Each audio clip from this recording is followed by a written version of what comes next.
प्रिय साथियों, आज हम पढ़ेंगे अध्याय 14 जिसका नाम है जैव अणु। इसी को बोलते हैं बायोमॉलिक्यूल। इस अध्याय में हम प्रश्न बैंक के प्रश्नों को कवर करेंगे। यह अध्याय 6 अंक का है। इसमें से 3 विकल्प आएंगे और 3 नंबर का एक प्रश्न आएगा। विकल्पों में भी एक आएगा सही विकल्प का चयन करना, एक आएगा एक वाक्य में उत्तर और एक आएगी जोड़ी। तो प्रश्न है सही विकल्प का चयन कीजिए। प्रत्येक पर 1 अंक है। आपको 4 ऑप्शन दिए रहेंगे और 4 ऑप्शनों में से सही ऑप्शन चुनकर आपको लिखना है। उसमें भी पहला प्रश्न है हीमोग्लोबिन है, तो हीमोग्लोबिन जो है एक ग्लोबुलर प्रोटीन। अगला दिया है आरएनए में नहीं पाया जाता है। तो सबसे पहली बात तो ये है कि जो न्यूक्लिक अम्ल है, न्यूक्लिक अम्ल 2 प्रकार का होता है। एक तो होता है डीएनए और एक होता है आरएनए। डीएनए का पूरा नाम होता है डीऑक्सी राइबोज न्यूक्लिक एसिड और आरएनए का पूरा नाम है राइबोज न्यूक्लिक एसिड। तो ये जो न्यूक्लिक एसिड होता है जिसको हम कहते हैं न्यूक्लिक अम्ल, ये न्यूक्लिक एसिड जो होता है ये न्यूक्लियोटाइड से बना होता है। मतलब न्यूक्लिक एसिड जो है उसका एकलक है न्यूक्लियोटाइड्स। कहने का मतलब है जब बहुत सारे न्यूक्लियोटाइड आपस में मिलते हैं तो न्यूक्लिक अम्ल का निर्माण होता है। और ये जो न्यूक्लियोटाइड होता है ये बेस मतलब क्षारक, बेस, शुगर मतलब शर्करा और फॉस्फेट, इन तीनों को कहा जाता है न्यूक्लियोटाइड्स। और जब बहुत सारे न्यूक्लियोटाइड्स आपस में मिलते हैं तब जाके न्यूक्लिक अम्ल का निर्माण होता है। तो इस तरह से हम कह सकते हैं कि न्यूक्लिक अम्ल अगर बहुलक है तो न्यूक्लियोटाइड्स जो है वो एकलक है और ये न्यूक्लियोटाइड बनता है बेस, शुगर और फॉस्फेट से। जैसा मैंने आपको बताया कि न्यूक्लिक अम्ल 2 प्रकार का है, एक डीएनए और एक आरएनए। अब हमने बेस की बात की तो बेस 2 तरह के होते हैं। एक तो होता है प्यूरिन बेस, एक होता है प्यूरिन बेस और एक होता है पिरिमिडिन बेस। बेस मतलब क्षारक या क्षार। प्यूरिन बेस और पिरिमिडिन बेस। प्यूरिन बेस के अंतर्गत आता है आपका एडेनिन और ग्वानिन, एडेनिन और ग्वानिन। और पिरिमिडिन के अंतर्गत आता है साइटोसिन, थाइमिन और यूरेसिल। अब अगर हम डीएनए की बात करें तो डीएनए में जो बेस होते हैं वो एडेनिन, ग्वानिन, साइटोसिन और थाइमिन होते हैं डीएनए में। और आरएनए में होता है एडेनिन, ग्वानिन, साइटोसिन और थाइमिन के स्थान पर, डीएनए में थाइमिन होता है, आरएनए में थाइमिन के स्थान पर होता है यूरेसिल। इस तरह से डीएनए में 4 बेस है, 4 क्षारक है, एडेनिन, ग्वानिन, साइटोसिन, थाइमिन। और आरएनए में 4 बेस है, एडेनिन, ग्वानिन, साइटोसिन, यूरेसिल। इसका मतलब अगर हम देखें कि आरएनए में नहीं पाया जाता है तो आरएनए में थाइमिन नहीं पाया जाता, क्योंकि डीएनए में थाइमिन पाया जाता है और आरएनए में थाइमिन की जगह पाया जाता है यूरेसिल।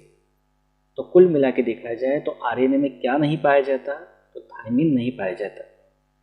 या अगर यहाँ ऐसा प्रश्न होता कि डीएनए में क्या नहीं पाया जाता है तो डीएनए में यूरेसिल नहीं पाया जाता, लेकिन आरएनए का प्रश्न है तो आरएनए में थाइमिन नहीं पाया जाता। उसके बाद अगला है कौन सा प्रोटीन रक्त प्रवाह द्वारा O2 का मतलब ऑक्सीजन का अभिगमन करता है, मतलब ले जाने का काम करता है। तो वो प्रोटीन है हीमोग्लोबिन। ये हीमोग्लोबिन क्या करता है, हीमोग्लोबिन रक्त में उपस्थित होता है और ये हीमोग्लोबिन ऑक्सीजन को शरीर के विभिन्न भागों तक पहुंचाने का कार्य करता है। और ऑक्सीजन जब हीमोग्लोबिन के साथ क्रिया करता है तो बनता है ऑक्सी हीमोग्लोबिन। तो कौन सा प्रोटीन रक्त प्रवाह द्वारा O2 का अभिगमन करता है, हीमोग्लोबिन करता है। फिर उसके बाद है एक वाक्य में उत्तर दीजिए। प्रत्येक पर 1 अंक है और उसमें पहला है शरीर में प्रोटीन की कमी से कौन सा रोग होता है।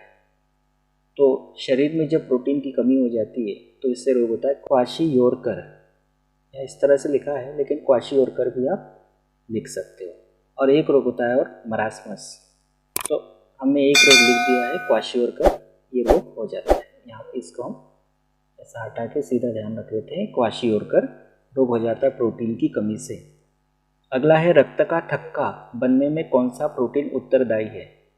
तो रक्त का थक्का बनने में जो प्रोटीन उत्तरदायी है वो है फाइब्रिनोजेन, उस प्रोटीन का नाम है फाइब्रिनोजेन प्रोटीन। अगला है दो एमिनो अम्लों के मध्य बना बंध क्या कहलाता है। तो दो एमिनो अम्लों के मध्य जो बना बंध होता है वो कहलाता है पेप्टाइड बंध। ठीक है, पेप्टाइड, और पेप्टाइड से फिर पॉलीपेप्टाइड, पॉलीपेप्टाइड से प्रोटीन का निर्माण होता है।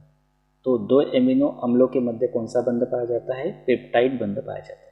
एमिनो अम्ल का मतलब जिसमें अम्ल यानी COOH और एमिनो मतलब NH2, ये दोनों ग्रुप एक ही कार्बन से जुड़े होते हैं, तो वो कहलाता है एमिनो अम्ल। तो सीधा सीधा ध्यान रखना है इसको। अगला है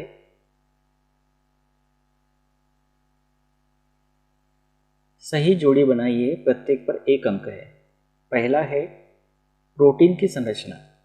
तो आपको अभी बताया कि एमिनो अम्लों के बीच में पेप्टाइड बंध होता है, पेप्टाइड से पॉलीपेप्टाइड, पॉलीपेप्टाइड से प्रोटीन का निर्माण होता है। तो इस तरह से प्रोटीन की संरचना की जो सही जोड़ी होगी वो होगी पेप्टाइड बंध। अगला है DNA। तो DNA मतलब इसका फुल फॉर्म आपको पता है, डीऑक्सी राइबोस। ये डी का मतलब है, इसमें एन का मतलब न्यूक्लिक और ए का मतलब एसिड होता है, तो डी का ही मतलब है, तो डीऑक्सी राइबोस इसकी सही जोड़ी होगी। द्विकुंडलित संरचना मतलब डबल हेलिक्स संरचना, या जिसको कहते हैं डबल स्टैंड संरचना, ये होती है DNA की। जबकि जो RNA होता है उसकी एक कुंडलित संरचना होती है, या सिंगल हेलिक्स संरचना होती है, या सिंगल स्टैंड संरचना होती है। लेकिन द्विकुंडलित संरचना पूछा है, डबल हेलिक्स संरचना पूछा है, तो ये होती है DNA की। फिर उसके बाद अगला प्रश्न है 3 अंक का। 3 अंक के प्रश्न पढ़ना है। 3 अंकों के प्रश्नों में पहला प्रश्न है आवश्यक एवं अनावश्यक एमिनो अम्ल क्या है, प्रत्येक के 2 उदाहरण दीजिए। अब देखो, सबसे पहले आवश्यक एमिनो अम्ल को देखते हैं। आवश्यक एमिनो अम्ल क्या है? आवश्यक एमिनो अम्ल ऐसे एमिनो अम्ल होते हैं जिन्हें हमारा शरीर नहीं बनाता है, ये आहार से प्राप्त होते हैं। आवश्यक एमिनो अम्ल जो है इन्हें हमारा शरीर नहीं बनाता है, ये आहार से प्राप्त होते हैं। तो ऐसे एमिनो अम्ल को हम कहते हैं आवश्यक एमिनो अम्ल, जो शरीर में नहीं बनते हैं, आहार से प्राप्त होते हैं। अब इसके उदाहरण हमने लिए, एक उदाहरण हमने लिया इसका ल्यूसिन, और एक उसी से मिलता जुलता उदाहरण हमने लिया आइसोल्यूसिन। इस तरह से ये 2 उदाहरण आप परफेक्टली बहुत अच्छे से याद रखना, ल्यूसिन और आइसोल्यूसिन, ये है आवश्यक एमिनो अम्ल। इसके बाद हम देखते हैं अनावश्यक एमिनो अम्ल क्या है। तो जनरली इसकी उल्टी परिभाषा होगी। अनावश्यक एमिनो अम्ल मतलब ये वे एमिनो अम्ल होंगे जिन्हें हमारा शरीर बनाएगा, और जब शरीर बनाएगा तो आहार से लेने की आवश्यकता नहीं। देखिए, अनावश्यक एमिनो अम्ल ये वे एमिनो अम्ल है जिन्हें हमारा शरीर बनाता है। उदाहरण ग्लूटेमिन एक, और एक उदाहरण लिया ग्लूटेमिक अम्ल। तो ये 2 एमिनो अम्ल ऐसे हैं, ग्लूटेमिन और ग्लूटेमिक अम्ल, ये एमिनो अम्ल और भी उदाहरण हो सकते हैं इसके अलावा, इन्हें हमारा शरीर बनाता है, मतलब ये अनावश्यक एमिनो अम्ल है, ग्लूटेमिन और ग्लूटेमिक अम्ल, इस तरह से। फिर उसके बाद अगला है DNA अंगुली छापन, मतलब DNA फिंगरप्रिंटिंग। DNA फिंगरप्रिंटिंग क्या है, इसकी विशेषताएं लिखिए। तो 3 नंबर का प्रश्न है, DNA क्या है बता दिया, और अगर 2 विशेषताएं भी बता दी तो 3 नंबर लायक आपका प्रश्न बन जाएगा। तो देखते हैं सबसे पहले कि DNA अंगुली छापन क्या है, या DNA फिंगरप्रिंटिंग क्या है। एक बात तो आपको बता दूं कि जो DNA है इसकी जो संरचना होती है वो डबल हेलिक्स संरचना या द्विकुंडली संरचना होती है। और साथ में जो डीएनए होते हैं उनमें 2 प्यूरिन बेस होते हैं, एडेनिन और ग्वानिन, और 2 पिरिमिडिन बेस होते हैं, साइटोसिन और थाइमिन। और ये संरचना में, डबल हेलिक्स संरचना में, द्विकुंडली संरचना में कैसे रहते हैं उसको आप देख लीजिए। ये देखिए, ये इस तरह की संरचना जो है ये डीएनए की संरचना है, जिसको कहते हैं डीएनए की द्विकुंडलित संरचना। इसको दिया था वाटसन और क्रिक ने, और वाटसन और क्रिक का मॉडल है, उसका चित्रात्मक निरूपण यहाँ पे दिया है। डबल हेलिक्स मतलब, डबल स्टैंड का मतलब ये इस तरह से देखिए, ये कहलाती है डीएनए की डबल हेलिक्स या द्विकुंडलित संरचना। अब इसमें 4 बेस होते हैं। 4 बेस में मैंने आपको बताया 2 प्यूरिन बेस होते हैं, एडेनिन, ग्वानिन, और 2 पिरिमिडिन बेस होते हैं, साइटोसिन और thymine. 2 purine base, 2 pyrimidine base. उसमें से एडेनिन थाइमिन के साथ डबल बॉन्ड के द्वारा और ग्वानिन साइटोसिन के साथ ट्रिपल बॉन्ड के द्वारा जुड़ा रहता है। क्या बताया आपको? एडेनिन थाइमिन के साथ डबल बॉन्ड के द्वारा और साइटोसिन या ग्वानिन साइटोसिन के साथ ट्रिपल बॉन्ड के द्वारा जुड़ा रहता है।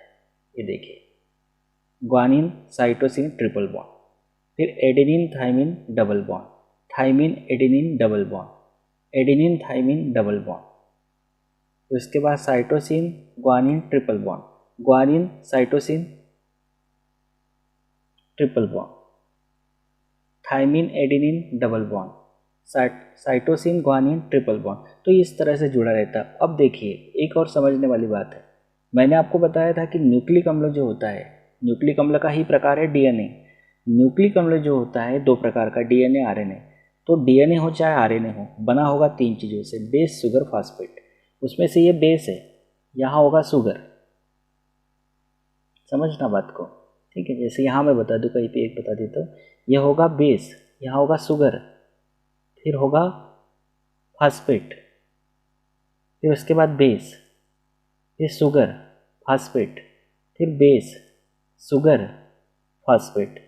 इस तरह से ये सब में, ये तो बेस है, शुगर फॉस्फेट, ये चलेगा। तो इस तरह से बेस, शुगर, फॉस्फेट जो कि न्यूक्लियोटाइड्स है, बहुत सारे न्यूक्लियोटाइड जब मिलते हैं तो इस तरह से डीएनए की डबल हेलिक्स संरचना का निर्माण होता है। और एक बात आपको बता दूं, प्रत्येक व्यक्ति के लिए ये जो सीक्वेंस होता है, ये जो क्रम है या जिसको अनुक्रम कहते हैं, ये अनुक्रम प्रत्येक व्यक्ति के लिए, प्रत्येक व्यक्ति के डीएनए के लिए ये अलग अलग होता है, जिससे हम प्रत्येक अलग अलग व्यक्ति के डीएनए की पहचान आसानी से कर सकते हैं। तो ये ध्यान रखना, ये डीएनए की कैसी संरचना? द्विकुंडलित संरचना है, डबल हेलिक्स संरचना है। तो इस तरह से आपने ये समझ लिया कि डीएनए की संरचना होती है डबल हेलिक्स संरचना। तो ये डीएनए अंगुली छापन जो है, इसके बारे में सन 1985 में ब्रिटिश जीन वैज्ञानिक अलेक जेफरी ने खोज की। मतलब 1985 में ब्रिटिश जीन वैज्ञानिक अलेक जेफरी ने खोज की। अब इन्होंने क्या खोज की? ऊतकों से प्राप्त डीएनए, ऊतक मतलब होता है कोशिकाओं का समूह। ऊतकों से प्राप्त डीएनए मतलब जो ऊतकों से डीएनए प्राप्त होता है वो किसी व्यक्ति की पहचान निर्धारित करने में सक्षम है। मतलब किसी व्यक्ति का जो ऊतक है और उससे जो डीएनए लिया जाएगा, उस डीएनए से हम किसी व्यक्ति की पहचान आसानी से कर सकते हैं। ठीक, तो इस तरह से डीएनए जो है, ये डीएनए किसी व्यक्ति की पहचान निर्धारित करने में सक्षम होता है। अब यहाँ बात आती है अंगुली छापन की, मतलब उंगलियों के जो छाप है उसकी बात आती है। जैसे ये इस तरह से, तो ये प्रत्येक व्यक्ति के जो अंगुली या उंगली जिसको बोलते हैं, इसके जो छाप होते हैं ना, ये यूनिक होते हैं, सबके अलग अलग होते हैं। अंगूठा देखा होगा आप लोगों ने कि जो साइन नहीं करता हम उसका अंगूठा लगा लेते हैं, तो अंगूठा लगाने का मतलब है उसका जो अंगुली का छाप है वो यूनिक है, अद्वितीय है, उसके अंगूठे के छाप जैसा दूसरा कोई छाप नहीं। तो कंफर्मेशन रहता है कि ये इसी व्यक्ति का अंगूठा है। तो कहने का मतलब ये है कि प्रत्येक जीव की अंगुली के शीर्ष पर विद्यमान छाप अद्वितीय होते हैं। बात को समझिए। अद्वितीय का मतलब क्या है? अद्वितीय का मतलब होता है उसके जैसा और कोई नहीं होता, एकदम यूनिक होता है जिसको कहते हैं। तो प्रत्येक जीव की अंगुली के शीर्ष पर विद्यमान छाप अद्वितीय होते हैं। इन्हें लंबे समय तक व्यक्ति की पहचान निर्धारित करने के लिए उपयोग किया जा सकता है। और ये जो अंगुली के छाप है ये लंबे समय तक बने रहते हैं, जिससे हम व्यक्ति की पहचान निर्धारित करने के लिए उसका उपयोग कर सकते हैं। तो बहुत अच्छे से ये बात आप ध्यान रखना कि प्रत्येक जीव की अंगुली के शीर्ष पर विद्यमान छाप अद्वितीय होते हैं। इन्हें लंबे समय तक व्यक्ति की पहचान निर्धारित करने के लिए उपयोग किया जा सकता है।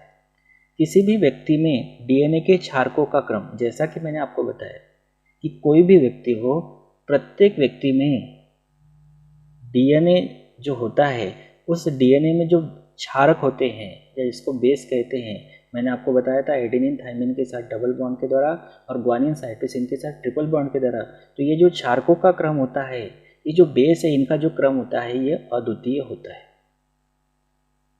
और इसे ज्ञात करना ही डीएनए अंगुली छापन कहलाता है। तो इस तरह से डीएनए अंगुली छापन क्या है इसके बारे में ये इसकी डेफिनेशन हो गई एक तरह से। अब बात आती है डीएनए अंगुली छापन की विशेषता क्या है। तो पहली विशेषता हमने ली है विधि। विधि का मतलब यहाँ है कानून से, ठीक है। विधि का मतलब यहाँ कानून से है। विधि संबंधी प्रयोगशाला में, मतलब कानून संबंधी जो प्रयोगशाला होती है उनमें अपराध की जांच की जाती है, ठीक। जैसे आप देखते होंगे सीआईडी वगैरह, जब आप सीरियल देखते हैं, प्रोग्राम देखते हैं, तो उसमें आप देखते होंगे कि उनका एक विधि संबंधी प्रयोगशाला सीआईडी की अलग से होती है। तो वहाँ वो अपराधी की पहचान करने के लिए इस डीएनए अंगुली छापन का या डीएनए का उपयोग करते हैं। तो विधि संबंधी प्रयोगशाला में अपराधी की पहचान की जाती है। दूसरा, किसी व्यक्ति की पैतृकता, किसी व्यक्ति की पैतृकता को निर्धारित करने में भी इसका उपयोग किया जाता है।